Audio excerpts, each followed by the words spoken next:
पुष्य नक्षत्र में, और वो भी गुरु पुष्य में,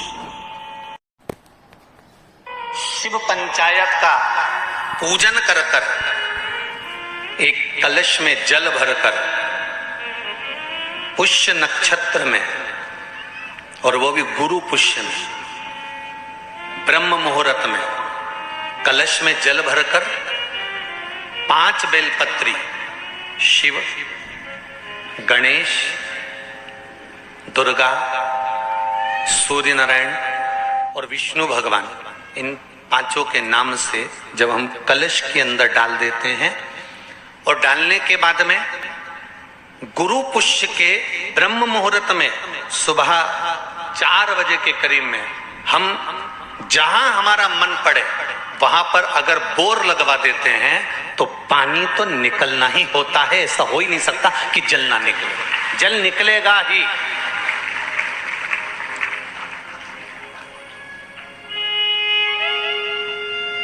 बस जो 5 देव के नाम से अपने 5 बेलपत्री जल के पात्र में रखी, वो कलश जहां बोरिंग हो रहा है उस स्थान पर रखा होना चाहिए। जहां बोरिंग हो रहा है उसके पास में रखा होना चाहिए। कब तक?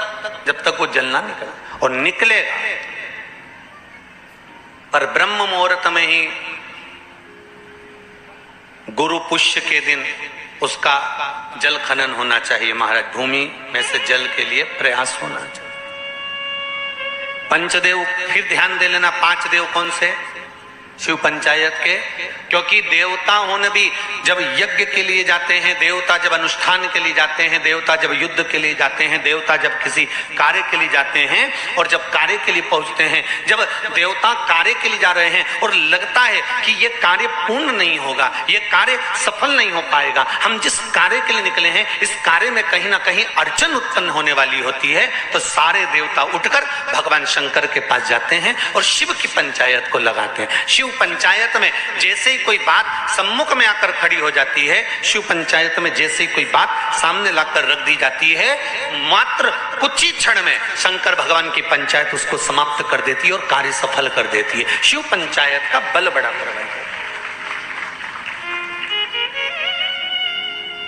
अब एक बात और ध्यान दीजिए, कई लोगों के मन में आता है, गुरुजी शिव परिवार के मंदिर जाता होते हैं तो शिव पंचायत के मंदिर क्यों नहीं बनते?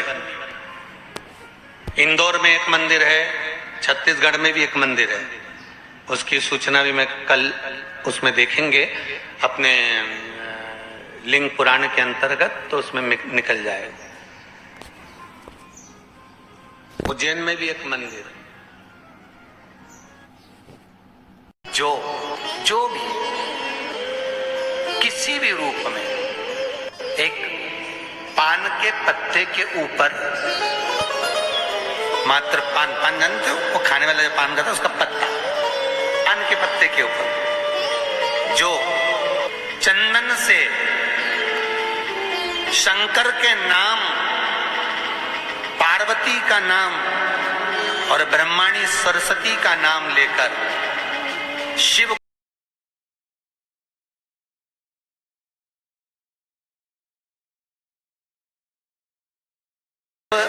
रवि का पुष्य योग पड़े, रवि पुष्य नक्षत्र हो, रवि का पुष्य योग पड़े, उस समय पान के पत्ते पर चंदन से शंकर, पार्वती और सरस्वती का स्मरण कर कर जो शिवलिंग के ऊपर उस पान के पत्ते को चढ़ाकर 5 बेलपत्र, 3 समी पत्र समर्पित कर देते हैं, उस बच्चे से चढ़वा देते हैं, वो बच्चा कभी पढ़ने में कमजोर नहीं होता, विद्या में बढ़ता ही बढ़ता है।